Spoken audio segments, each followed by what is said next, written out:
की पूर्वी import container offload करण्यासाठी जे चार्जेस घेतले जात होते ते आजही कंटिन्यू आहेत, त्याच्यामध्ये वाढ झाली.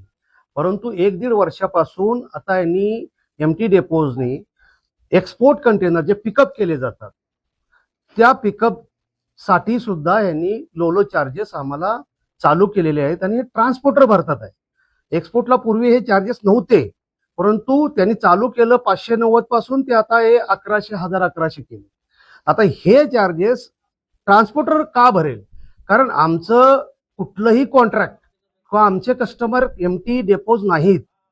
आमच्याकडून पैसे वसूल केले जाऊ नये, त्यांनी ते पैसे शिपिंग लाईन कडून किंवा कुठल्याही त्यांच्या कन्सर्न जे काही इंडस्ट्रीज असतील त्यांच्याकडून ते पैसे वसूल झाले पाहिजेत, केले पाहिजेत. मग त्यांनी 500 घ्यावेत, 1000 घ्यावेत किंवा 4000 10,000 घ्यावेत. तो आमचा मुद्दा नाहीये. मुद्दाच हाच आहे की ते आमच्याकडून घेऊ नये. आणि म्हणून आम्ही 28 तारखेपासून स्वेच्छेने काम बंद आंदोलन करत आहोत. आमच्या गाड्या एमटी पिकअपसाठी जाणार नाहीत, म्हणजे एक्सपोर्ट पिकअपसाठी जाणार नाहीत आणि आमच्या गाड्या इम्पोर्ट ऑफलोडिंग साठी सुद्धा जाणार नाही. हाच आमचा कन्सर्न आहे. आमच्यावर ओव्हरबर्डन नकोय. आम्ही ट्रान्सपोर्टर ऑलरेडी पिचलेले आहोत.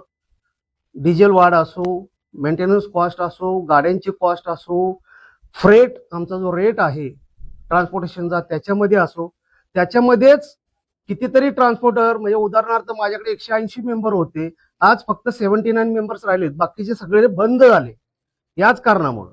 आणि आता आम्हाला ऑलरेडी हे बर्डन असून ते ओव्हर बर्डन नकोय, म्हणून आम्ही 28 तारखेपासून स्वेच्छेने बंद करत आहोत.